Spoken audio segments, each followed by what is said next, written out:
All right. Good evening, everybody. Thank you very much indeed for coming along tonight. Welcome to the Fans Forum here at St Dennis Working Men's Club. As you will probably tell, we've got more than one guest tonight. Obviously, we have Simon Hallett with us. We also have Neil Dewsnip with us, and we also have Argyle director Paul Berne with us. And somewhere in our midst is Argyle's head of football media and communications, Ali Cliff. We also have, I believe, Duncan Warren somewhere here in the room, although I haven't seen him, but he hasn't arrived yet, okay. Ali's here. Oh, Ali's hiding in the corner. And we also have Chris Errington, our Vice President from Plymouth Live and the Herald, doing his journalisting in the corner. And then we've got Colin Bradbury taking some photos for us as well, so thank you, Colin. Right, ladies and gentlemen, welcome to the Fans Forum, which has been organised by Plymouth Argyle Cornish Supporters Association. Just a quick bit of housekeeping. Toilets, if you need them, are down to the far end, to the far corner of the room and through the door on your right. And I think there's male and female toilets in there. Fire exits are also at the back of the room, in the middle of the room, and at the back of the room here. And if we have to evacuate, the assembly point is in the rear car park where most of you have come in through tonight. Okay, thanks to St Dennis Working Men's Club for hosting tonight. Please buy a drink or three at the bar to boost their funds. There's a raffle tonight in aid of PACSA funds, Plymouth Argyle Cornish Supporters Association funds. Tickets are £1 a strip, and if you haven't already got some, please see Alex and Sally by the door for your raffle tickets, please. And if anybody wants to see me later on with the membership for PACSA tonight for the rest of the season is free. All you need to do is give us your name and email address on the clipboard that I've got here, and you'll be on the mailing list to receive our 150th newsletter this month and our 30th anniversary edition in March 2025. So, without further ado, we're going to have a question and answer session tonight, starting now and going through till about 8:45 approximately. Then we'll have a break for you to buy a drink and maybe some more raffle tickets. 9 o'clock we'll do the draw, and then hopefully our guests will be able to get away at a decent time to suit them, because obviously they've got a distance to travel back. So before we start, can I please ask that we treat all of our guests with the respect that they deserve. They've offered to come to Cornwall for this event, and we should appreciate that, so thank you. So please will you welcome our guests for the evening, Argyle Chairman Simon Hallett, Director of Football Neil Dewsnip, and Director Paul Berne. Thank you.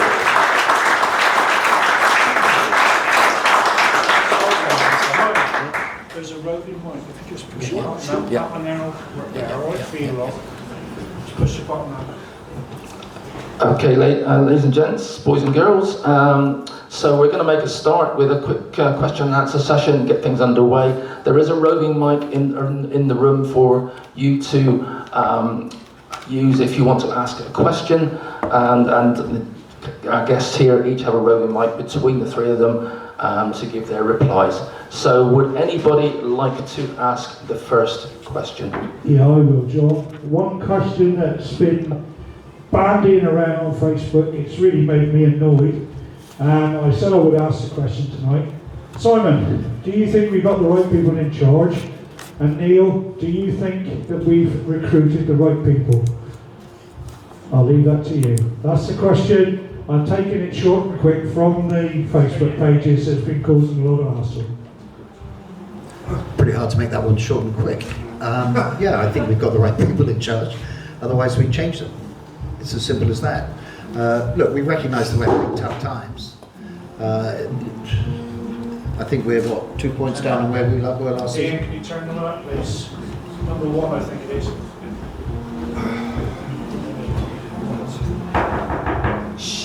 There you go.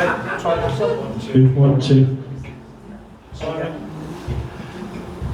I'll start again. That's better. Yeah.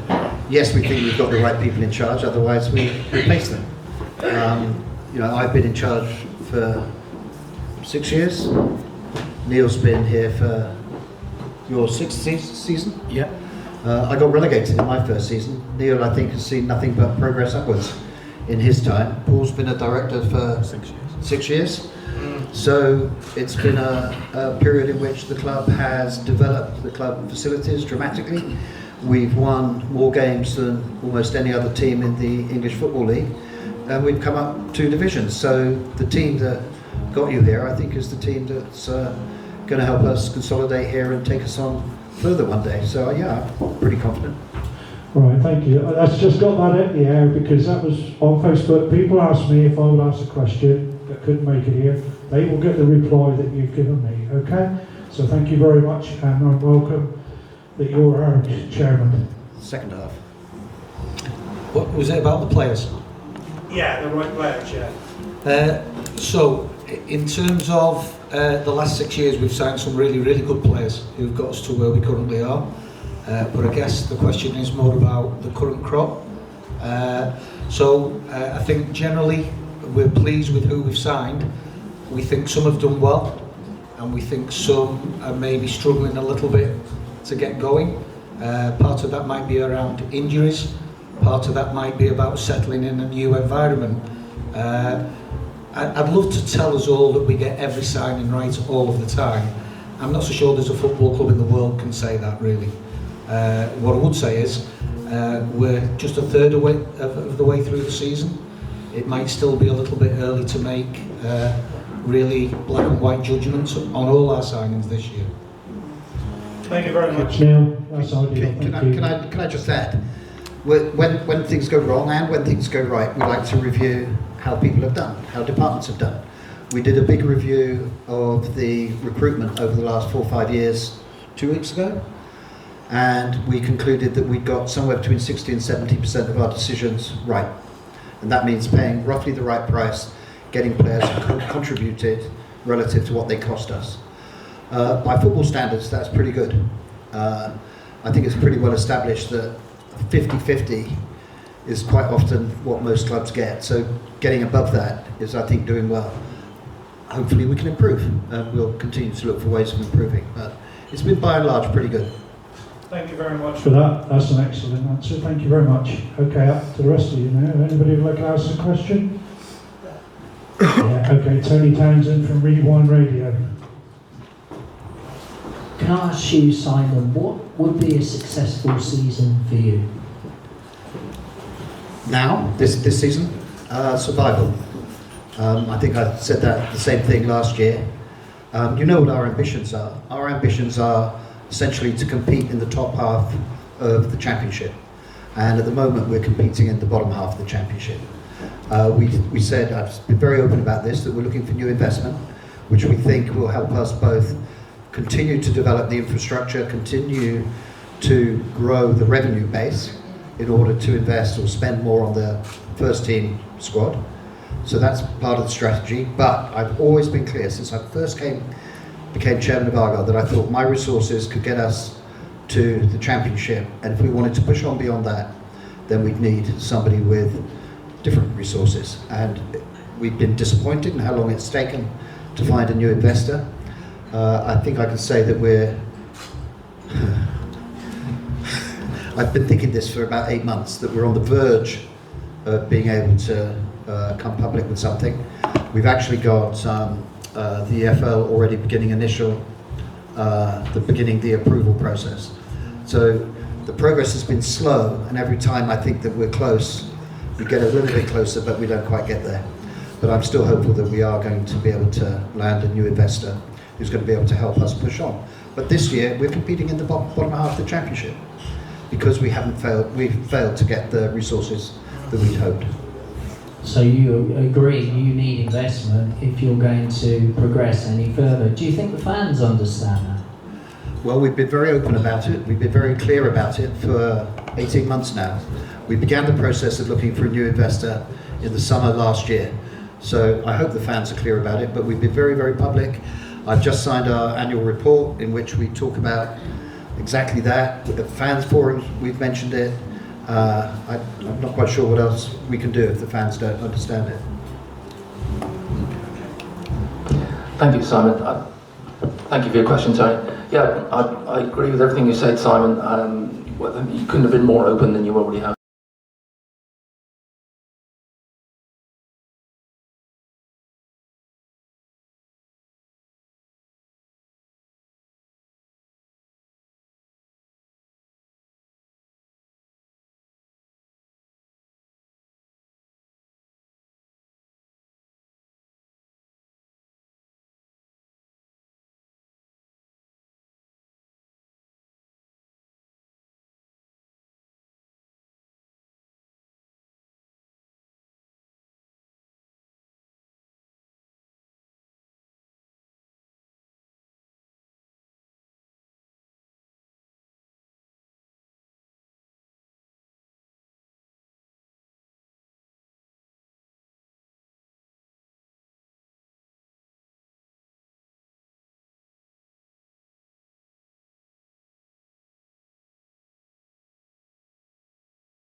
So that if I get hit by a bus, the source of finance dries up for any reason, the club will be safe.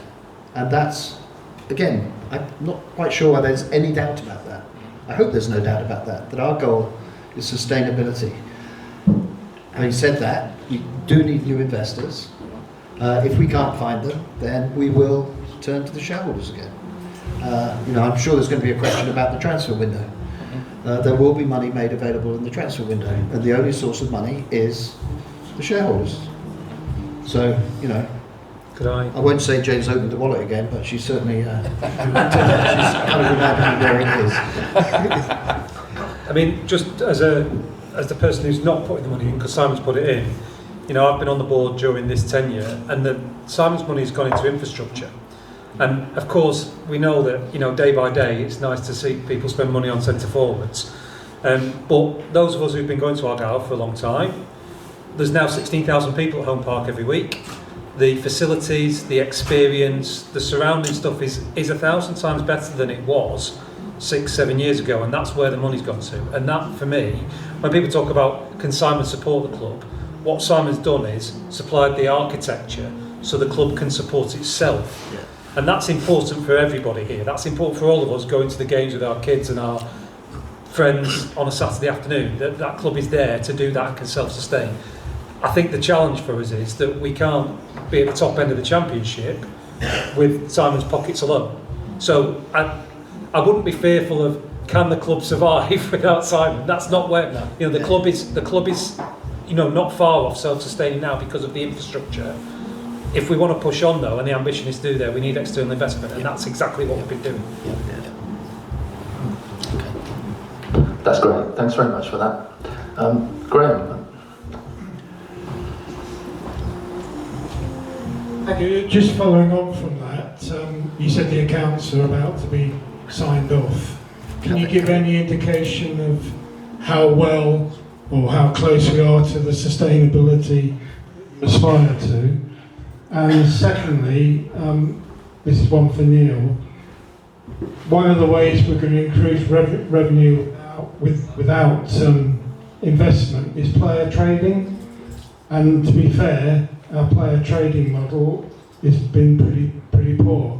So, two questions: the accounts and sustainability and player trading. I'll start with the accounts. And I'm going to rely on Paul here, he's the money man. Just so that Paul's an honorary, despite his accent, he's an honorary Cornishman. He lives in Liscard, and he runs Trewithen Dairy, that I'm sure is on your breakfast table every day. Absolutely. And if it's not, it should be. Absolutely. That's what we came from. The accounts are out, they're going to show a loss. So last year our loss was about 3.4 million. That's profit and loss. This year it's going to be about 2.4 million. And we're going to show operating cash flow deficit of about 750,000. So over 2 years our cash flows have been slightly negative, and the actual profit and loss is negative. That profit and loss, because we've been investing in the player pool, includes player amortization. And I'm not sure if everybody quite knows what that means, but essentially if you pay £1 million for Bali Mumba and give him a 4-year contract, you have to account for that £1 million, not in the year that you spend it, but over the 4 years of his contract. So you've already spent the money, the cash has gone out, but in your accounts, in your profit and loss account, 250,000 hits the bottom line every year. So the player amortization is quite a big part of the loss. There's also some exceptional things with settlements for Ian Foster, for example. But on a cash flow basis over 2 years, we're largely breaking even, and over 5 years we're about neutral. So we're pretty close, apart from accounting issues. What was the turnover roughly? Turnover was a little over 25 million. So turnover, just to put this in context, and I know that people are yelling that we should be spending more on players rather than on infrastructure. 6 years ago, the turnover at Argyle was just over £8 million, and we were spending £2.5 million on the players. Last year, turnover was roughly 25 million, and we spent just over 11 million on player wages. In the year that we're in, our turnover is going to be 29 million, and we'll be spending at least somewhere between 14 and 15 million on player wages. That's as budgeted before anything. So the policy of investing for the future has paid off, and we happen to have won a lot of games as well. But that policy of investing, not spending, in order to generate revenues over a very long period has paid off over the last 5-6 years, and I see no reason to change that policy now. Just to make it absolutely clear, I'd like to use the example of how we bought back from the GTs that building. And don't quote me on the exact number, but let's say we paid them £1 million for that building. So that's £1 million that could have gone on, you know, a number 10, a striker, 2 fullbacks, whatever. Yes, please. But instead, it went on a building. But that building, this year, will generate about £300,000 that can go to the fullbacks, the strikers, into the first team squad. So we had a choice. We either invest £1 million that we can't spend in order to generate 300,000. But that's 300,000 that we're going to be generating at a growing rate over the next 20 years. You know, and we have a choice of spending £1 million now or investing £1 million for the next 20 years. And we've been very clear that when offered that choice, we will nearly always choose the long-term investment. Part of the place where we've done investing is in players. So we invested with a view to trading, but it's early days. I mean, that, you know, we really, was it 18 months ago, we bought Varley and Morgan, and we could have sold them, I guess, earlier this year, but we think that they're young, their value's rising, they've still got time left on their contract, so there still is value. So we've yet to prove that model, but what we do, and what we're trying to get better at actually, is thinking about it like a portfolio of investments that we've made, that we look and see what they're worth. And you can see that the money that we put into that portfolio 15 months ago has gone up in value quite considerably. So we haven't actually turned it into cash, but we have created value. And do you want to add anything to that? Yeah, player trading is something that, I mean, Simon says we're still in the infancy period really of it. It's something that we'd like to be very, very good at. I'm not so sure anybody nails it all of the time. I think we've done okay at trading players in, and the evidence of that would be we've gone from Division 2 to where we currently are, so we must have got something right. Trading out, well, everybody has a view on what players are worth and so on, but if I can say to you that we have 2 guys back at Home Park who constantly check the value of all our players, and they have a variety of ways of doing that. And if we were to get offers that match our valuation of our players, I would be beholden to Mr. Hallett to say, we've had this offer, what do you want to do? So, how do we get better? Well, we increase the number of players that have value, and hopefully people come and ask for them. But they're not worth very much if no one asks for them. Thank you, gentlemen. Thank you. Actually, that's your roving mic. You can have that back. Thank you. Got one of me. Thank you. Who would like to ask a question? Gentleman right at the back there, and then after that we'll go to the gentleman in the front. There. So gentleman at the back first. That's it, and then there'll be 1, 2 in the room. Evening, chaps. Player trading. The only question I got is, why do we always undersell our players? Michael Cooper. He's going to be worth 15 million any day soon when he goes Premier League. I hope he got one hell of a sell-on clause. I get the sentiment, but you can only sell a player for what you know you're being kind of offered. So that was a big discussion. Yes, there are continuities in that deal. Michael is a real talent, of course we've all seen that. We've developed him, we've given him great opportunity, and if he goes on to play for England, let's say, then Argyle will get some rewards of that. Exactly the amounts, with respect, I'm not sure, but we'll get our fair share. But I have to say, people come up with these numbers like 15 million for Michael Cooper, and I think until we sold him to Sheffield United, how many offers had we had for Michael over the previous 3 years? None. So fans put values or prices on players that don't necessarily have any relationship to reality. Do you think he will go between 50 and 18 million when he goes? He may do one day, but he wanted to go to Sheffield United. We can't put players in chains. I don't think he'll be there for long. Yeah. Pardon? I don't think he'll be there for long. But you know, this is like any other business. People often seem to think that player trading is like playing FIFA, Football Manager, that you kind of click a few buttons, make a couple of offers, and 10 seconds later you find out what the price you've got for a player. Wait, hang on a second. It's not that easy. It's murky. There are agents involved, and there are actual people involved. And sometimes if players want to go, you have to get what you can for them. That's the problem. When you see Michael Boyd Trafford was sold from Berne for 19 million, he went for. Right. He's a Patrick Cooper, is he? Victor Johansson went to Stoke for $1 million, I think.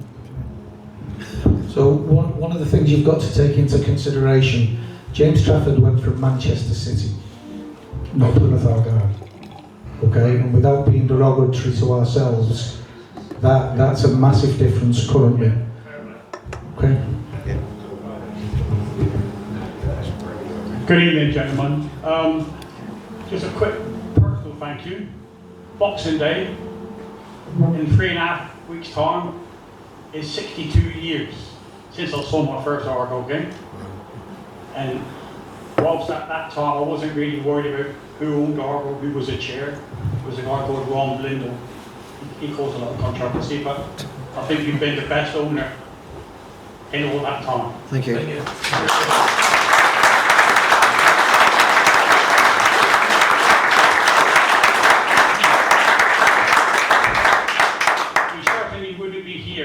Worrying about our championship status if it wasn't for you.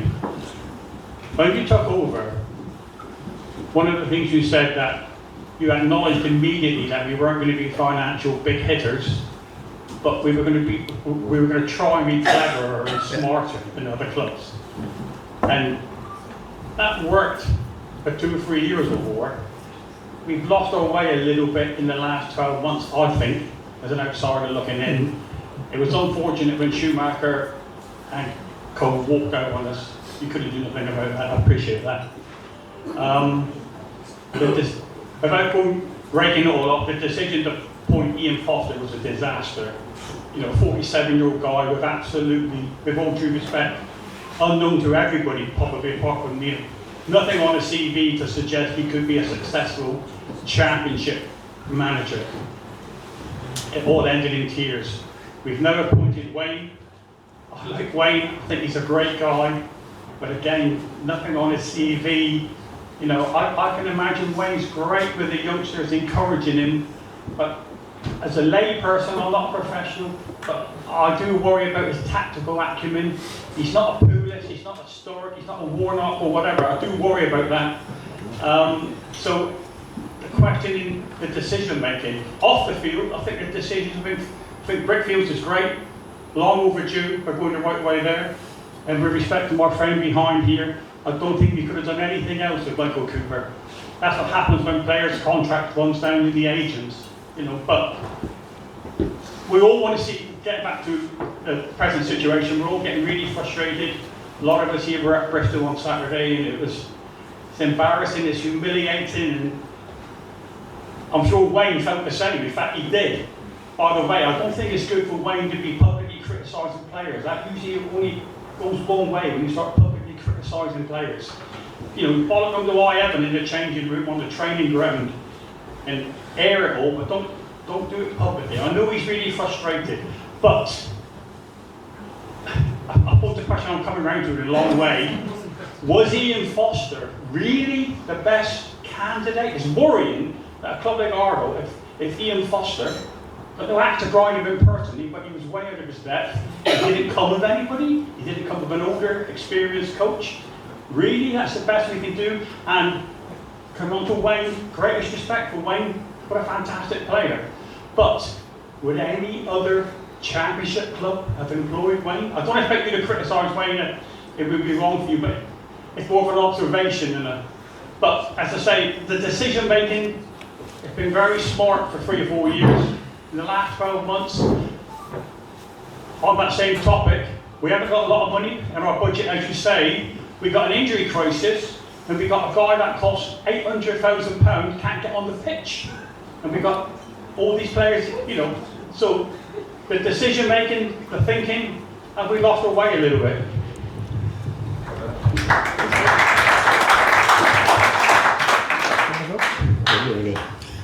I don't mind going. So I share your frustration. We all do. I share your embarrassment. I was at Norwich. I was at Bristol City. It was all those emotions that you've already said.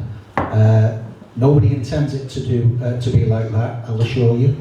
It's not part of the plan. Unfortunately, sometimes football challenges you in ways that you don't foresee.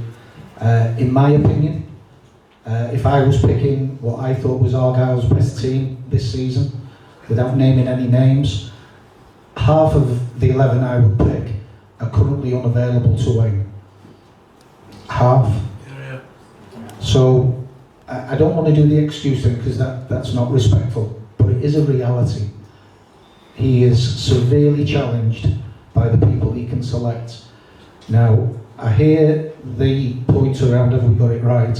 If I'd have been sat in this hall with you all at the end of October, possibly, when did we beat Blackburn? Yeah. And we were all talking about Rooney Ball, remember that? Okay, so I think I'm going to remain positive and ask you to be a little bit more patient. I'm going to ask myself to be a little bit more patient as well.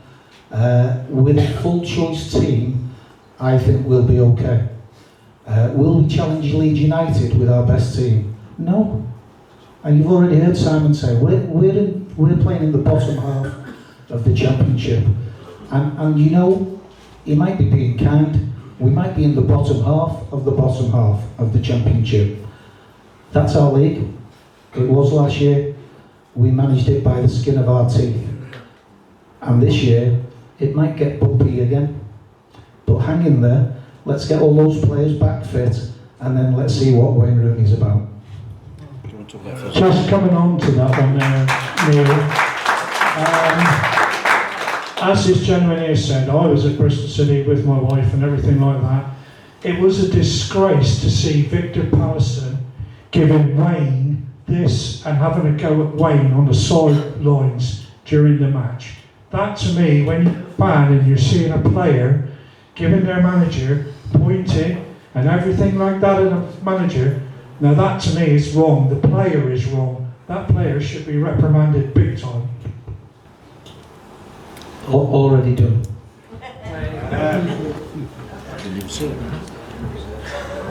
Well, it's right. It's the injuries that worry. Are the injuries a worry? Yeah, what he's saying there now, Neil, is are the injuries a worry or are they getting better? Yeah, they're a worry. So, again, going back to my selection, which may not be the same as Wayne's, that's half of our team. I think at least half of that half, if you understand my point, won't be ready till January. Is that a worry? Yeah, of course it is. Of course it is. That means, and if you project and look, so let's go to mid-January. Go and have a look at the fixtures. And then you start to think, ouch.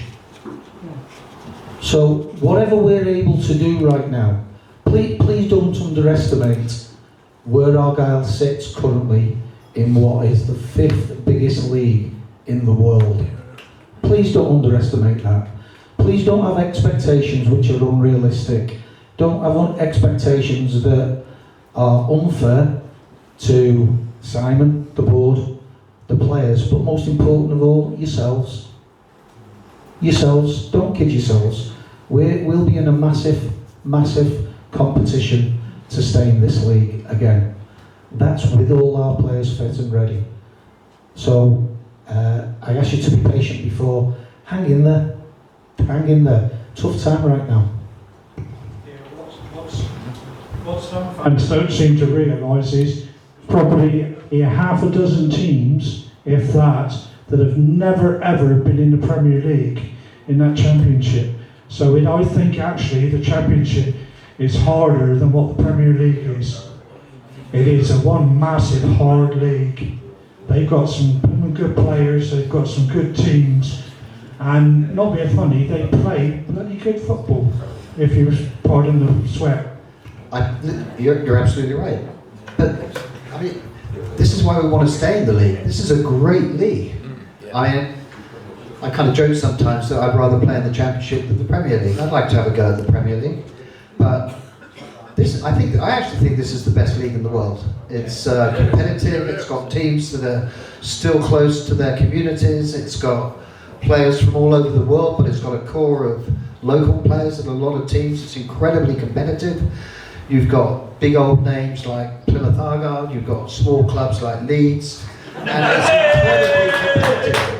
It's just, it's a great league. Listen, we want to stay in it. Yeah, definitely. So, but it's tough.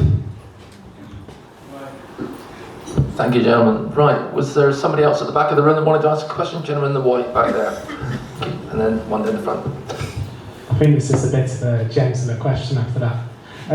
I've been travelling on the coaches the way for some years now, but since I've started going, the prices have increased quite a shed load actually. My friend gave me an example to illustrate it. Sunderland away 5 years ago was £40 there and back. This season just gone it was 95. Is there anything that can be done to reduce this? Do you know about that? I know. You know about general inflation? I know about general inflation. So, I mean, the reality is, I mean, it's not like these. You've just heard Simon say the accounts are going to get announced and the club is making losses. It's not like the club is making lots of profit off all these things. You know, the money comes in from various sources, buying a pie and a pasty on match day, going on the coaches, coming to the game. The money comes into the club. More money gets spent and goes into it. We want to try and keep it as good value as possibly can. You know, that is something that we're very keen on. We want to make sure that we're still part of the community and we don't price people out. We definitely don't want to be doing that. And every time when we review season ticket prices, that is very, very, very much part of our discussion. You know, we've got 16,000 people coming to the ground now, and that's probably the best, most important thing that's happened in the last 7 years. You know, we're a big part of everybody's Saturday, a big part of Plymouth, a big part of those of us who travel over the Tamar from abroad to go and watch the match every Saturday. So that's the big thing. The reality is costs have gone up. I'm really sorry, that's the truth of it. The price of everything's gone up, even milk, I can tell you. You know, unfortunately, that is what it is. Try getting a train to Sunderland, see how much that costs. It's more than 95 quid. You know, we try and keep things as efficient and as low cost as we possibly can to make sure that we get a decent, safe service to get fans back and to games and back at the lowest cost possible. It's just really not feasible to do anything other than what we're doing, I don't think.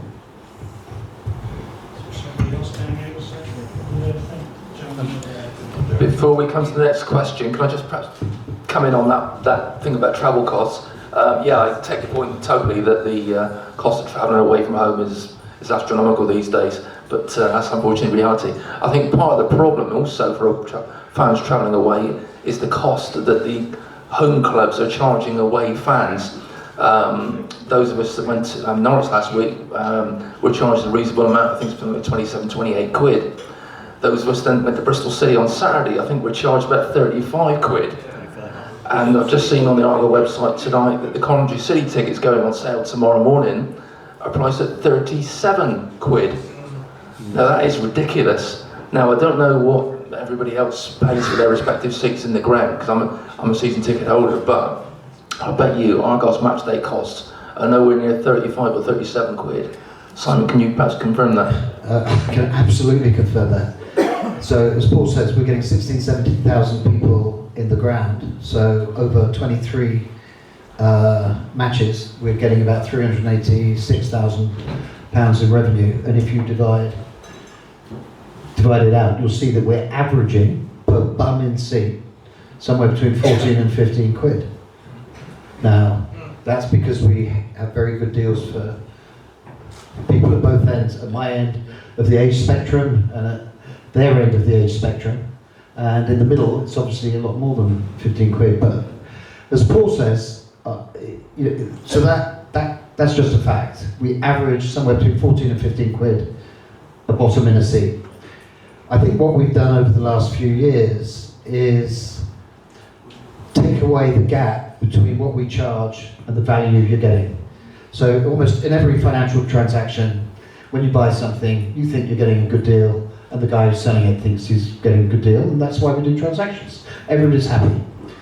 At Argyle, the value we offer, because of everything we've done that Paul was talking about, is increased value. So going to Argyle on a match day now, the toilets are fairly clean, not always, I know the water's a bit cold, but the match day experience at Argyle is a much more pleasant one than it was 6 or 7 years ago. You know, it's not stinking, there's not rubbish around, you can be proud of the place you're in. It's a nice experience, and it should be a nice experience. So the value that you're getting has gone up and up. Yeah. And it's gone up more than the prices have gone up, which is why we're sold out. Yeah. So as Paul said, it's very, very important to us that we continue to offer good value. And we will do our best. But, you know, it's a tough time when, you know, prices are rising the whole time. The new government has already announced increased national insurance rates. We're going to be spending hundreds of thousands of pounds more when those new rates come in. And if we're going to be sustainable, somebody has to pay for them. And so far we've shared it between supporters and shareholders. And we'll continue to try to do that. Thanks, Simon. Yeah, obviously costs for running the club, as you say, are always going to be increasing, particularly with NI costs coming in as a new government directive and so on. But yeah, picking up on the away ticket price, I mean, as I say, Bristol City were charging us 35 quid a head. Coventry are going to charge us 37. I think away fans, when they come to Argyle, pay far less than that. Is there a way that we can charge them more, equivalent to what they've charged us to go to their place, for example, or does that get too complicated? We're looking at ways of doing this, and there are some reciprocal agreements between some clubs that so far would have been very damaging to Argyle fans, so we've rejected them. But I think we'll continue to look. We've got a regulator coming in, and it's not something I particularly look forward to with great joy, but there's probably going to be some price controls and some issues for clubs that are charging over. I'm not going to say overcharging, nobody has to buy these tickets. At the end of the day, if they're charging you too much, don't go. But we want to be there. We want people. So, you want to be there. We want you there, obviously. So, that's why we don't make money out of coaches, because we want to do everything we can to make it as economical as possible for fans to travel. But it's a struggle the whole time. When you want to be sustainable, you want to offer good value, and I'm now repeating myself, it's a struggle, real struggle. When the regulator comes in, I suspect that there will be some controls on the away ticket prices. Okay, well that's good to know, so thanks for that. Ian had his hand up earlier on, I don't know whether he wants to ask this. Somebody back there with the mic already? Just there. Yeah, just there? Right, when you're ready. So basically, I've got two questions, one on infrastructure, one on players. So obviously, we're now selling out 16,500 every other week. We've got 4,000 or 5,000, whatever the number is, on the season ticket waiting list.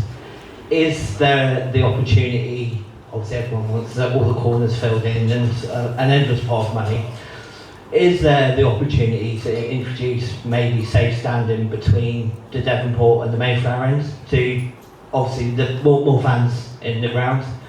Obviously there's certain areas in the ground where people like to stand at them and obviously told to sit down for safety. I get all that. Yep. So that's the first question. And the second to Neil. Obviously last January we lost Finazaz, Kane Kester Hayden, Luke Cundall. With our loan players, I know obviously it's the parent club's prerogative to take them back. Is there any kind of protection we can put in place to try and limit that? And because I think, to be fair, we're missing his ass to this today, his creativity. Kane Kester Hayden went back to fill a space on the bench, basically. He's now gone to Preston. Can we protect ourselves as best as we can? I'll do the first one if you don't mind. On the first one, yes. I think Andrew talked about this at the Fans Forum recently. We think that by spending quite a lot of money, we can increase capacity at Home Park to about 22,000. When we get more clarity about safe standing, when we get more clarity about likely attendances, and when we get a new investor, part of our investment opportunity is not just to spend money on the first team, but it's to continue to build the infrastructure in a way that generates not just higher quality facilities for the men's first team, but also generates revenue. And clearly, we are losing a competitive edge by having a stadium that in the Championship can only seat 17,000. It's very much at the lower end, I think, of Championship capacities. Could the Oxford have less than us? But I'm not sure if there's anybody else. And if Yeah, Luton as well. Luton. oh, Luton, yeah. Well, yeah, they got 180 million quid in the bank now, So that I'm not counting them. The ways you can compete is by generating more revenue and using that to invest or spend on the first team squad. And we've talked about the player training model. We've talked a bit about developing infrastructure. I'm sure we're going to talk at some point about the academy facilities. This is all about generating more revenue. So we've got the initial stages of developing a master plan for what we can do around Home Park in ways that will cost, there will be investment, they will generate revenues, but we're still waiting on the new investors. The people that we're talking to now are very excited by this kind of opportunity, but it will include filling in the corners, it will include safe standing where we can, and so on. But new investors, everything's been on hold. And we're obviously not happy about that, but I'm afraid that's the way it's been over the last 15, 16 months. And on loan players. Yeah, so I hope you would agree, over the last 6 seasons, that's been a major strategy that we've used to get to where we currently are. It also drives you crackers, doesn't it? Because they're not ours. How can we kind of defend ourselves? So in all the contracts that we sign, all the clubs, the parent clubs, want written in that if they decide, not Argyle, if they decide on the basis that they're their players, if they want them back, they can do that. Initially the contracts will be written through the length of the transfer window. Where we're currently at is, we negotiate, if we can, the smallest period of time that they can return. So Darko Giarbi, for example, between the 1st and the 7th of January, Leeds can recall him. But once it gets past the 7th, they can't. Okay? So that's, I'd like to think, us defending ourselves. But the reality is, they're not ours. So, last year, you quite rightly point out, Finazaz. How annoying is that? He doesn't go back to Aston Villa. He goes back to a direct competitor, who you'll also remember, we beat 2-0, and he was in their team, which made me smile, but there we go. Okay. And I know he's smiling now, by the way, I know. Okay, and he's smiling because he's a really good player. We all loved him. However, if Aston Villa will want to kind of bring him back with a view to selling him for money that, again, with respect, we didn't have at that moment in time, we still wouldn't have that kind of money that they paid, then that means he's going to go. How do you get another Finn as ours? Well, we plan all the time for the what ifs. What if he goes? What if he goes? What if he goes? That's contracted players and loan players. What I'm afraid we haven't done, because I'll agree with the sentiment, we haven't replaced Finn yet, have we? We haven't done that. We tried. We're still trying. But he's a really good player that we could get on loan for buttons, but he was never ours. He loved his time at Argyle. He would have signed for Argyle, I'm certain, if we could afford him.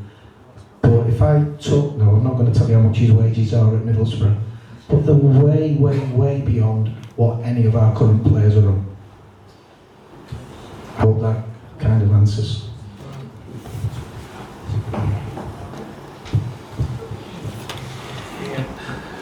Right, Ian at the front, and then we'll go to Chris at the back. Okay, so thank you for coming down today, Simon and Neil and yourself. So, it's just a quick couple of questions. In terms of the revenue coming in from like the shop and extra sponsorship now, with Wayne being appointed, obviously there would have been a big interest in that first of all, and the extra TV money in. Are we going to be factoring that into the future plans? And also, for example, the shop, now we're getting 16,000 plus home games. Is there a way of expanding the shop in size-wise to get more people through? And obviously, for example, like the signed merchandise, I think Wayne's one signed a few, but they were sold out within minutes. So obviously that's good guaranteed income before Christmas. It's extra money coming in. And also, one for Neil, on the training ground, how are the players treating the fact they've got a superstar in terms of national and so on, going there and learning off them in a different way? And also, with Joe Edwards going forward after his injury, and when he finally comes to retirement, I know he said at the Senior Greens the other day that he was going to be looking at his coaching badges and pursuing that. Have we factored that into keeping such a great leader into our club, hopefully in the future, because he is a Green and he really loves it down here, as he said. So hopefully, can we keep him in a position? Thank you. Paul's going to talk a bit about revenues and stuff first. So, I mean, as great as it is to have Wayne helping the profile of the club and bringing some interest in, but the reality is that even before Wayne arrived, we were selling record numbers of shirts. The club shop was full on a match day. We had 16,000 people. So it's not like Wayne has created this bubble that we can suddenly, ride the crest of a wave. I think it's easy to do this. When I first started doing these events, the most common question I got asked was, where's the Liverpool money? What's happened to the Liverpool money? As if there's like a magic box where you put different parts of your revenue streams into and then just pull them out. The reality is we try and maximise the revenue that comes into the club through whatever sources. TV money, sponsorship, shirt sales, ticket prices, and you're always balancing how do you make sure that you bring as much money in as possible whilst keeping people wanting to come and having that experience, as we just talked about. The money that we're bringing in is going up all the time. So this year it will be 28 million. You heard Simon say that. What that enables us to do is put more money into the playing squad. More money coming in means that you have to spend more to service it. So if I sell 100 more pasties, you've got to buy those pasties to sell them, so your costs go up a bit. But in general, the more money coming in from whatever revenue streams it might be means more money into the first team, and that enables us to be as competitive as we can in that bottom half of the championship. That's entirely the plan. So we don't think of this money goes there. We think of the money comes in different ways, and we try and spend it in the right way possible on whatever things it might be. So, and as much as Wayne brings us some profile, I would say that the club was in pretty good shape commercially, and especially when we're in League One, the commercial side of the business of the club was exceptionally good for a club in League One, and in the Championship we do very, very well. So I think that part of it is pretty well covered, even without Wayne. Wayne had to sprinkle of stardust onto what was already a pretty well developed plan. Yeah, it's if I could just kind of generalise it, it's been quite a surprise to me that the Argyle brand, and I know people don't like particularly to talk about brands, but excuse me, the Argyle brand is so much better than it was 10 years ago, even than it was 5 or 6 years ago. So, as Paul says, our commercial income, which is basically sponsorship, which we love, by the way. If we sell a shirt to you for 50 quid, that shirt costs us quite a lot less than 50 quid, but not nothing. If somebody decides that they'd like to put their name on the Devonport end, that costs us nothing, or it costs us 1 or 2%. So the margins on commercial income are much better than the margins of the shop. But it's all money. And again, it comes back to how you compete. I do think we're still making decisions more smarter. We never said we'd get them all right, but I do think we, by and large, make decisions pretty well. But our revenue base with 17,000 capacity is fairly low by championship standards. And the TV money that comes in, we all get the same. So there's no competitive advantage from getting TV money. None. If we all stop getting TV money, we'd be basically where we all started in terms of relative position. So all the strategy over the last 6-7 years, all my money and other shareholders' money from time to time has been, all is a slight exaggeration, but almost all of it has been improving the fan experience. So with the same position in the league, our attendances were up 40%. That means more money in the shop, and everything that we've done in the community with Project 35 and so on has built the brand. So listen, people on Ian's website used to take the pee out of me for being community sci, which I have to say I kind of liked. But you know, everything we've done in the community, we've done because we think it's the right thing for a football club to do. But I've got to say, it's paid off.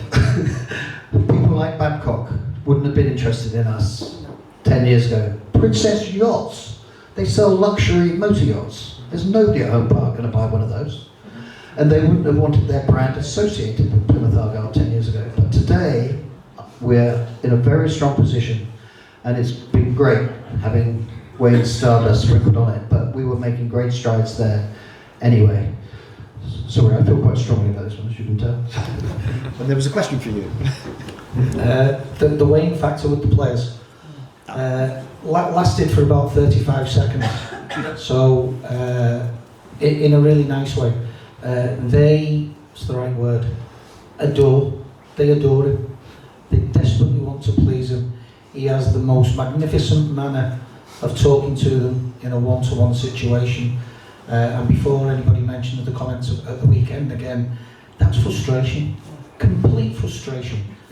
He is very much a player's head coach.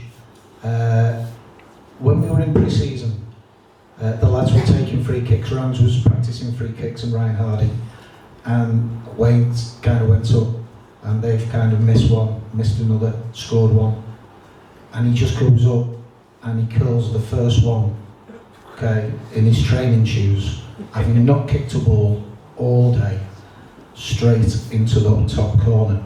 Now all the other lads are warming down, they're all kind of stretching and doing what they do these days. And I looked round and there was just silence. Absolute silence. And then a few weeks later he did it in the game at Old Trafford, didn't he? Same spot, I promise. Exactly the same spot. So is he a football genius? Yeah, as a player. Is his brain still a football genius? In my opinion, yes. Has he got lots to learn about management and leadership? Yes. Absolutely, yeah. Why? That's not abnormal. With the right support, though, he's going to do. So the right support we think is hopefully around him. If it needs to improve, then we'll try and do that. And part of that, I think, is really close to my heart, and also Joe Edwards. We've planned with Joe probably about 2 years ago about his coaching, what happens as and when he finishes playing. He actually thought he'd have been finished by now. Well, he got that wrong, didn't he? Okay, he's still doing us all proud. His ambitions are to learn to be a coach. We've got an action plan for him. Where he ends up on that action plan, who knows? But I hear your sentiments, and why not? Why not? So that is something that I feel really strongly about. I would evidence that through other people who've already been at the club and help them to move on. I want to say upwards, I'm not saying upwards, on. So Joe will come into that same category. Thank you. I think going back to your passion from Wayne as well, it's proved that at the end of games there, how the players have all got gelled around him. They have got the last minute wins as well with Nance. So yeah, thank you. I think you used exactly the right word, and I know that there are rumours about. Look, clearly we're all under pressure. You know, we're not playing well. We're not doing on the pitch what we wanted us to do. So we're all feeling the pressure. You know, fans are feeling the pressure. The board's feeling the pressure. And Wayne is feeling the pressure. And what we are going to do is not think about getting rid of him and changing him. We're thinking about how we can support him. So there are no conversations going on about replacing Wayne, but there are conversations going on about how we can support him to help him become, you know, the great coach that we think is in there. Well, like you say, you can help injury problems, can't you? And well. So, you know, again, we do reviews. We had a review at the board of our, what do we call it? Performance unit. Mm-hmm. So Gareth Law, our head of performance, is in charge of, you know, the nutritionist. He's in charge of the fitness, what do we call them? Sports science guys, and so on. So, you know, we have a team of people. We have a doctor, physiotherapists, you know, massagers, all of whom are responsible for player fitness. And we had to find out whether the injuries that we're getting are systematic because we're doing something wrong, or whether, you know, frankly, we've been unlucky. And the conclusion so far is we've been unlucky, that we're not doing something systematically that leads to more injuries. And you can see that the injuries are varied. So, you know, somebody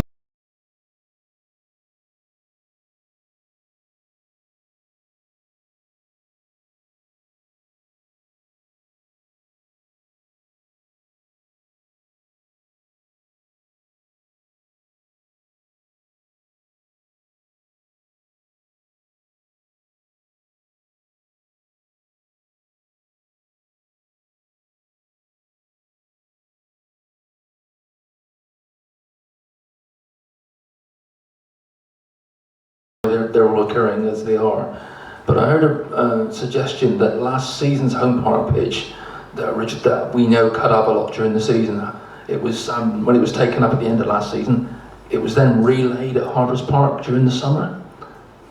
Is that right? Do you know? And if so, has the pitch at Harper's taken sufficiently, or is there sort of the pitch still cutting up there, which perhaps may be causing some injuries? I don't know. Perhaps you could comment on that? Yeah, sure. We talked about that. So we identified where the injuries actually take place.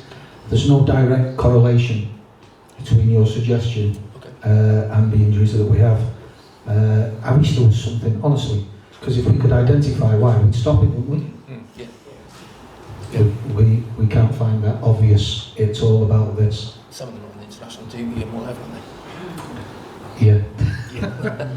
Yeah, some of them are on international duty and some of them elsewhere, and sometimes players have got underlying problems they've come to the club with or whatever. Right, Chris, I think you waited long enough. Your turn. Mainly to Simon, you alluded earlier about the fact that the average loss for a championship side is 25 million a year.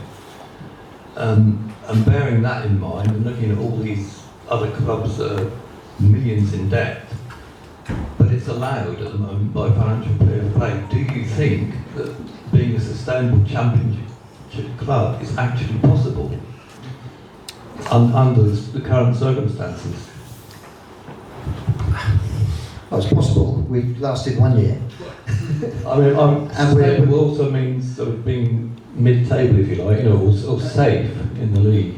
No, I don't. I think that's why we need more money. So the investment proposal we've offered to people is, look, we need X million pounds, of which Y million, a proportion of that will go into infrastructure that will be revenue generating starting in a few years for years to come. So let's say filling in the corners, expanding capacity. There's a whole bunch of stuff we can do to get capacity up by roughly another 5,000, I think, is what we're looking at, which will be revenue generating, but it's going to take years. In the meantime, the probability of relegation is significant every year. And if you've got a significant probability every year, then over a 5-year period, the probability goes through the roof. So unless we can spend more on the squad in the interim period before the investments start generating cash returns to go into the squad, we need something to finance that. So that's part of the proposal for new investors. Part of the money straight into the squad, pending, revenue generating investments, and part of the money to go into revenue generating investments. But it will take time. No, it's risky, and I'd just like to make something clear. I said something, I either misspoke or I was misunderstood, and I suspect I misspoke. Somebody said that I was quite happy that Argyle become a yo-yo club. I'm not at all happy. I love playing in the Championship. I love the Championship. I can't tell you how much I love this division. I really, really want to stay in it, and I really, really want us to stay in it and compete in the top half, so that we've got a chance of a miracle year. I would not be happy being a yo-yo club, but when you're competing with clubs losing 25 million a year, and you're competing with clubs with 60 million a year of parachute payments and 40,000 capacity stadia, it's going to be tough. We're going to have to find something slightly different until we can generate the revenues that are necessary to enable us to compete. But for 6 years, we've outperformed our budget. So, this can be done. And, for all the reasons that Neil's talked about, I think we're going to do it again this year. But every year's a risk.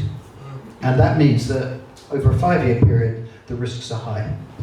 If we look at some of the other clubs in our league, that they seem to be in a terrible financial state. Yes. And I mean that's good for us in a way, because we're doing it the right way. And what do you think? Do you think these clubs are going to go under, some of them? Let me address a bit of some of this wider stuff here. So, I think when we first talked about being a sustainable Championship football club, this was the strategy from which we wrote 5 years ago or so. And I did the analysis to determine whether we thought that was realistic. And it was, at that point in time. Yeah. I felt that there were 7 or 8 clubs, the Norwiches of this world, who at that point in time, they would finish bottom end, but they would be sustainable financially. The reality is that it might be possible to still do it if you squint a bit, but it's much, much, much harder than it was even 6 or 7 years ago. So the bar has raised very, very significantly. So you ask whether it's realistic to be that, less so, and that's why Simon says we need more investment. I think there's a couple of other things to think about though. When we talk about clubs losing 25 million in the Championship, there's a massive disparity here. The Leeds will be spending a lot more, Leicester spend an enormous amount more than those at the bottom end. And so, there's a big variety here. It's not just that everybody loses 25 million and you either have to lose 25 million or you don't. There's a grade, and we need to just edge our way up. The other thing I would say is, it's not a perfect market, okay? So the clubs that spend the most aren't always the ones that finish at the top. And the clubs that spend the least aren't always the ones that finish at the bottom. So Luton went up. I don't think they spent the most out of the clubs that went up that season. And frankly, where they are now is, a testament to the opposite. So there's a combination for us. Let other clubs do what they want to do. We've got our resources. I think the most important thing for me is that we can all go to a game on a Saturday. And that is massively important to us all. And we want it to be the best it can. And I want to take my kids to the game like I have done for 15 years. I don't want the prospect of thinking there's no club there. So let's look after our club. Let's let us do what we're going to do. But the things that we can do are, that give us the best chance of success are, firstly, look for external investors that can help us move the dial up from the bottom end of the Championship to the middle and the upper ends of it. And secondly, don't talk about just the money, talk about everything else that makes us a smart club. And that's not just about being smarter with data or spending your budgets better, but having the people and the infrastructure in the club, the same people all the time. So there's a way of working, a way of building the club, a way of operating, so that everything is actually done in a decent way, so that you get more bang for your buck and you've got a better chance of success. So it's not, of course the money's massive, of course it is.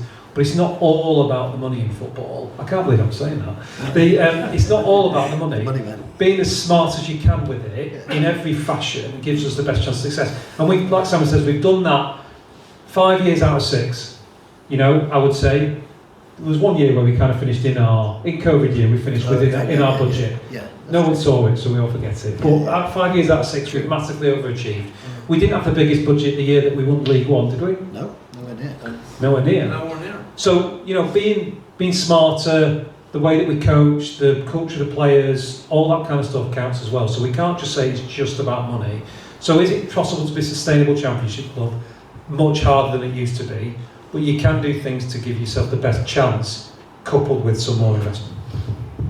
I mean, it's not a criticism at all. I'm No, 100% behind what we're doing. Yeah.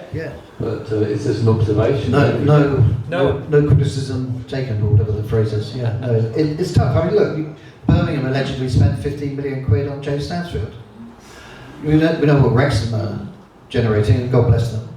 But you've got Stockport big spenders. You know, it goes on and on. You've got sides in Division 1 with massive stadiums. Also true. Like Charlton and people. What are they doing down there? Yep. No, it's hard. Okay, thank you. We've got a question somewhere in the corner, I think, Tony. Yeah. Just more of a football question, so I guess to Neil. No offence, Sam. Only a bit taken. That's okay. I think it's like generally accepted that a recipe for disaster is if you concede a lot more goals than you score, you're going to be in trouble. And we currently have the worst goal difference in the 4 divisions. And I also hear what you're saying about the injuries. But we currently still have professional footballers, particularly in the away games recently, that just don't look like they're carrying out the basics of what you'd expect. Basics that I think sometimes you pull up and hold account in, like, say, kids football. Certainly while I was on Saturday, there was a bit of that. And we clearly need to tighten up and start scoring more goals.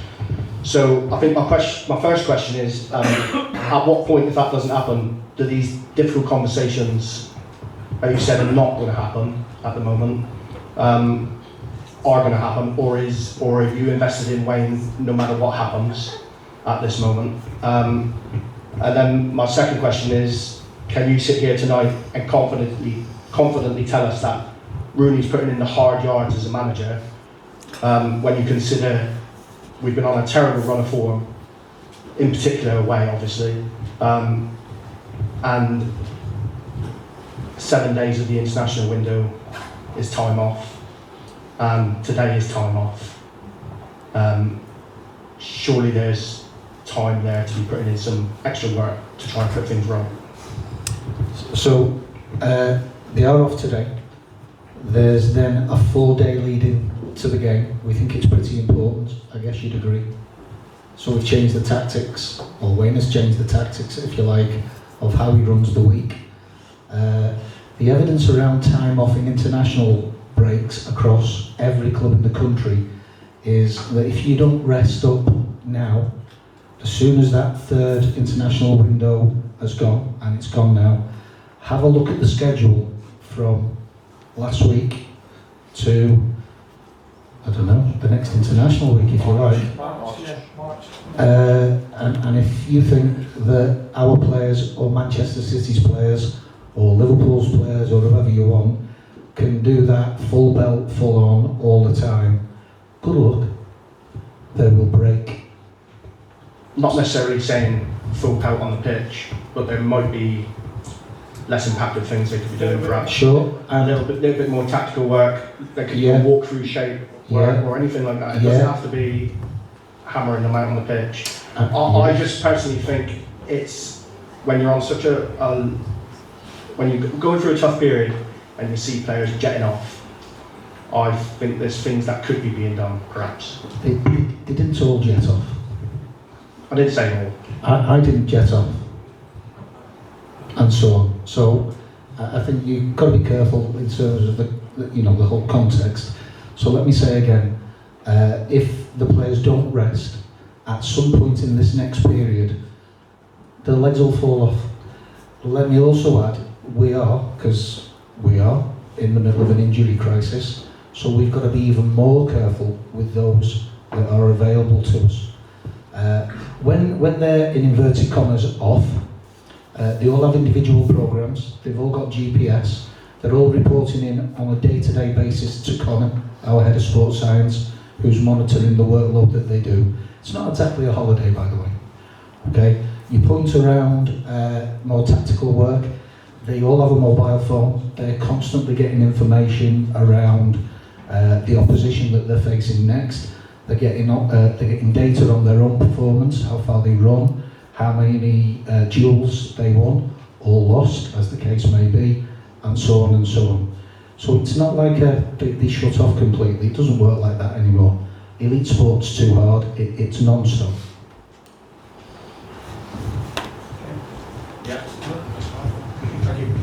Okay, thank you, Neil.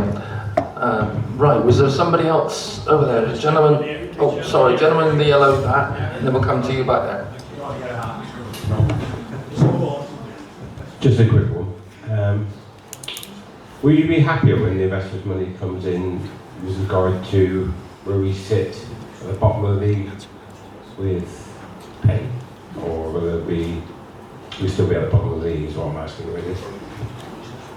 Sorry, what's the question? The percentage of the investors' money going into players, you just said that. Yeah. Will that be significantly increased when the investors' money is in the bank? Yes. Yeah, that's part of the deal, as I say. I use the word significant, Simon, that was all. Just. Oh yeah, well, yes. I'm not going to, yeah, it's significant. It's significant. It's going to take us from, the bottom 2 or 3 at least to, we think, just below halfway. Oh, okay. Yeah, right, yeah. So I think that's significant, particularly given that we tend to outperform budgets. Yeah. Okay, if that answers your question, Ian. And before we go to the next gentleman, just a second then, Neil just wants to come back and add something more. Just flick it up. I got it. I'm sorry, I missed the second part, didn't I, about Wayne? Is he bothered? I think you're kind of getting that. He's incredibly motivated to get Argyle to safety and then onwards and upwards from there. I see that. You sensed it after the game the other day with the comments in the press. Frustrated that we are not playing as well as he would like us to play. Again, I said it earlier, but I'll ask you to remember Blackburn Rovers, Rooney Ball, we're looking that way up, weren't we? We're all going to the playoffs? Not really. Okay, but that was the sentiment. So, again, what I would say to you is, yes, he's highly committed, highly motivated, desperate to help Argyle to be successful. Success is staying in the league, doing a little bit better than that if we can. He talks about being safe 4 games from the end of the season. There's a thought, eh? That's his own personal goal. Safety 4 games before the end of the season. When we have all those players back, I believe very positively that Wayne will be exactly the right head coach for us. So we just have to give him the best chance. Right, thank you, Neil, for that. Gentleman back there.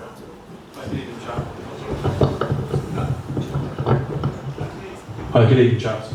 It's just in regards to the academy. My little boy's 6 and we live in Paignton. We've got an Argyle academy there. There's 2 guys that come in week in, week out. Will there be the option now with Brickfields to potentially look at something there for the younger kids? Sorry, I missed the beginning of the. I live up in Paignton, so near Torquay. They've recently set up an academy, a Plymouth Argyle in the. Oh, sorry, yeah. I know what you mean. That's one of the centres of excellence that's under the trust. I'll leave this to Paul, who's actually on the board of the trust. Sorry, he's a trustee of the community trust. So the short answer is yes. I mean, part of the Brickfields is not just about the Academy for Argyle. It's actually a joint initiative with the Community Trust and the Council. And so there'll be... and Albion, yeah, sorry, forgive me. And so yes, there will be lots of other provision for that. A big part of the Brickfields development is actually about the Trust's work, which is, for anybody who's ever been anywhere near it, is frankly a really unsung diamond for the club and the community. You know, and I don't just mean Plymouth. It covers a area from kind of Torquay down to Penzance, and does lots and lots of really great stuff, including that kind of thing. So yeah, the Brickfields hub will become a big part of it. But I mean, if anybody's got the opportunity, go and see the great work they already do at Manadon and what it's done to the north part of the city there. So yeah, is the answer, and just a little kind of shout out for them, because I think it's such amazing work that they do. Just to lead on to that, one more question I've got. Sorry. The sizing in the shops for the children is a little bit and the adults is a little bit all over the place. The size of the what? Of the sort of like clothing, even the training kit, it seems to jump from 2 to 3 to 6 to 7 on a lot of the stuff. Oh, okay. I've no idea. You mean with the training kit? So on the there they have to wear the black. I don't know what they call it. Similar to this, but my boy's 6 and we can't get all of them. Oh, okay, I'll find out about that. Yeah. I mean, I've got to be honest. I find that my shirts are getting smaller and smaller every year. Too. I don't know. I'll find out about that, because yeah, I mean, we do have a variety of sizes, so I don't know what's going on, but I'll find out about it. And also in regards to, like, obviously big people like myself, this is a 2XL, only like a 4. There's no consistency in the size of it at all. So it's either massive or too small. Yeah, okay. I mean, I'll definitely feed it back. I don't think any of us are the club tailors. Not a clue. So, I don't know, I reckon Neil might be. Is it Puma? Is it Puma? That's exactly what I'm referring to, yeah. Yeah, it's always a bit small. You want to see the first team kit? It's just small. Well, Manchester City are Puma, aren't they? Yeah. Work the rest out. So, yeah. Well, maybe we'll get better kit next year. We can have, yeah. No, it's an issue right across the board, I can tell you. Yeah. Because it's obviously they're losing money. Because people like me go in there and buy. You've got kids. They want absolutely everything from the tiniest ball key ring thing and you go in there, like, that doesn't fit you. And when, with all due respect to the guys in the shop, you have to order online. Go online. It's not online.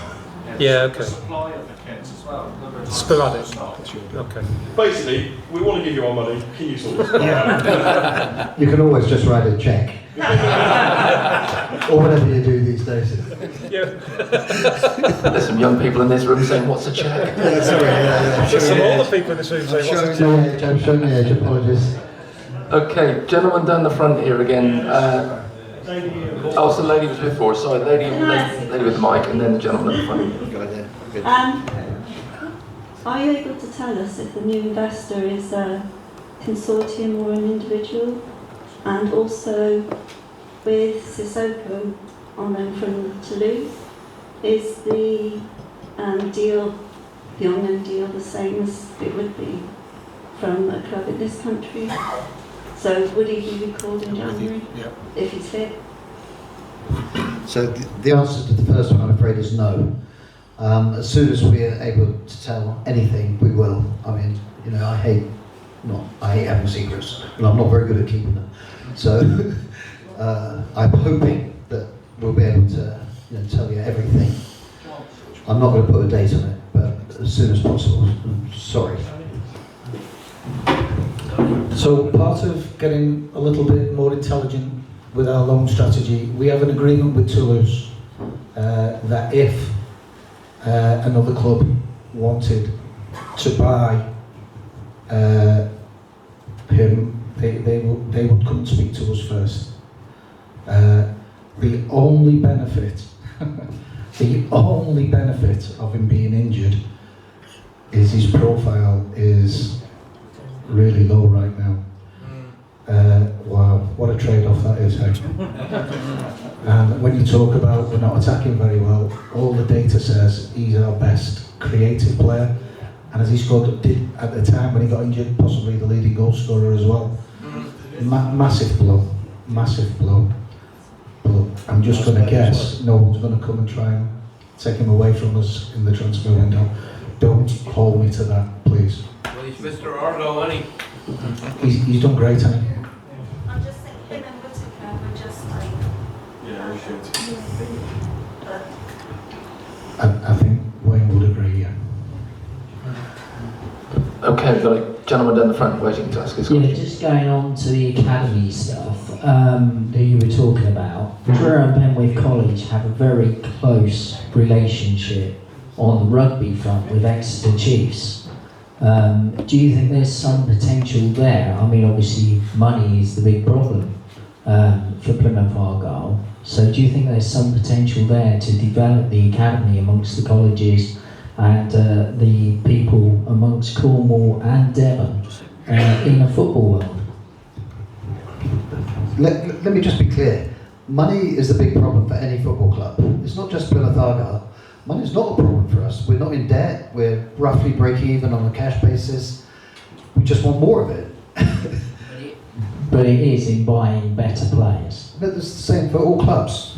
It's the same for all clubs. We just don't have as much of it, which is what we're trying to fix. And just to be clear, that what Paul was talking about wasn't the academy. It was the centres of excellence that the trust puts on. So it's a bit different. Neil is in charge of the academy, so...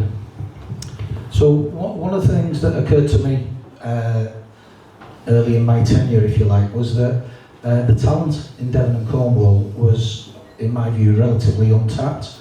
So I made kind of a statement, really, in-house with the academy staff to say, we don't want talent from anywhere else.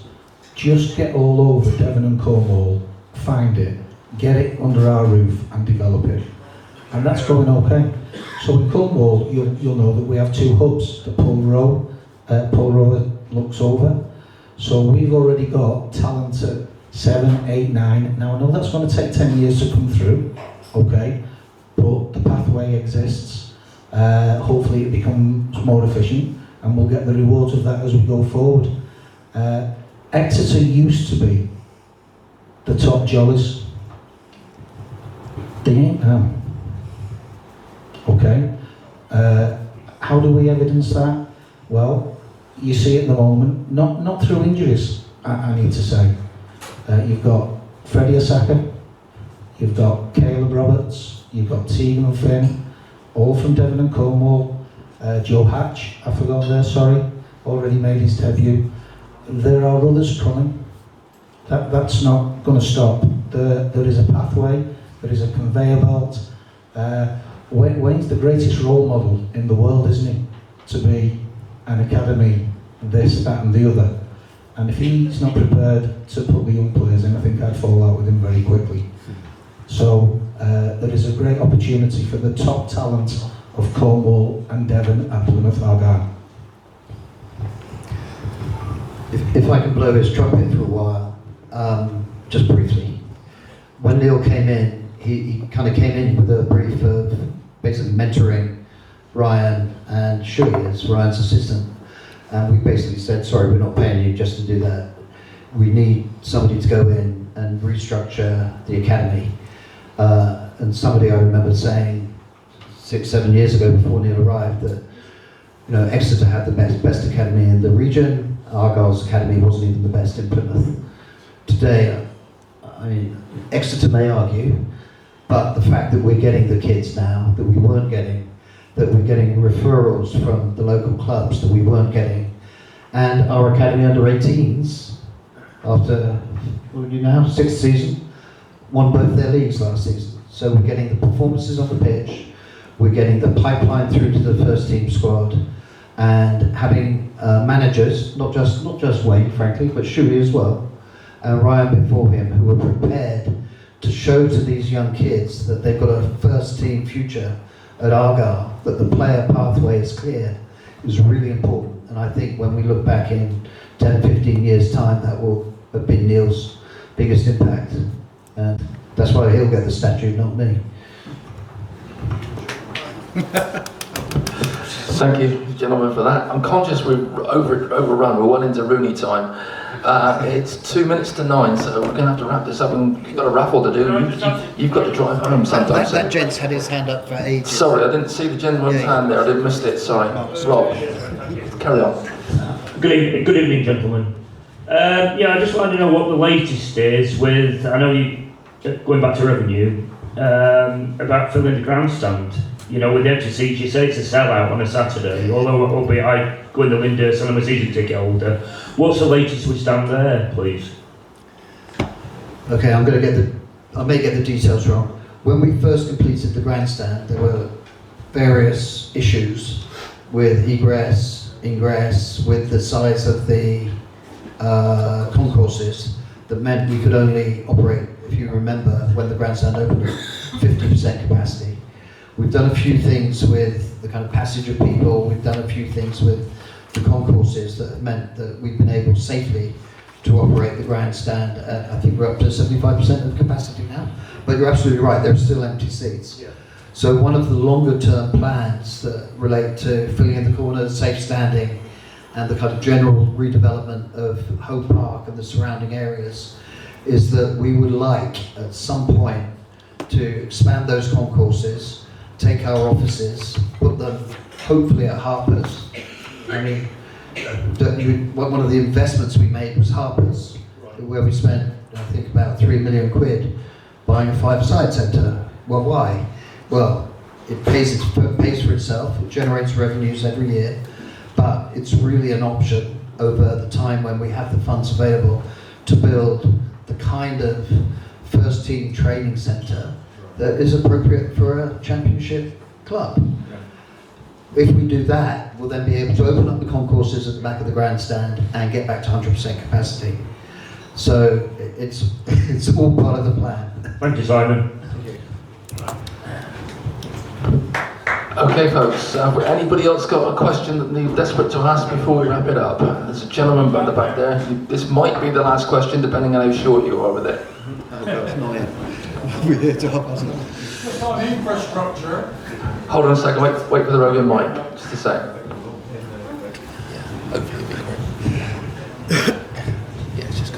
It's about the infrastructure. Brickfields is a great project. I'm biased. I was born about 100 yards from Brickfields. It's a great facility. It's going to take time, but it's a great project. I was never really quite sure what goals was all about. You just had to explain. Is there any plan or any thoughts given to taking over the ex-cricket ground alongside? There's thought, and we'd like to, because we then have Harper's, the cricket ground, and the training grounds at Harper's. Again, I've said this at previous fan forums, you know, Argyle, quite rightly, was run on a shoestring. And I think James always said that his ambition as chairman was to make it sustainable, but enable the next owner of Argyle to help it kick on a bit. And I think we've done that. James achieved his ambition, and I've helped Argyle kick on a bit, and my ambition is the same as James's was, to help Argyle kick on a bit again. But for 20 years since we put the horseshoe in, there was no investment in Hope Park. You know, we weren't even doing basic maintenance. Fan forums used to be about leaky roofs. They used to be about the toilets stinking, the water not working. We fixed all that. But the facilities for our first team squad are still, by championship standards, rudimentary. We didn't have a gym until 3 years ago. Can you imagine that? Elite footballers not being able to go to a club-run gym. We now have a gym. The facilities at Harper's, sorry, I mean the training pitches, are still rudimentary. They're actually pretty good quality grass pitches, I think it's fair to say. But are there even lights? No, there aren't even lights. There's a dugout, and there's a place to store nets. So we want, ultimately, Argyle to have the facilities that are appropriate for a championship club. And that means, as you know, as we say, it means continuing to raise the ceiling. And that's what we're doing with this infrastructure. We're raising the ceiling of the facilities to attract players, to attract coaches, and ultimately we're raising the ceiling so that we can have greater revenues to pay for it all.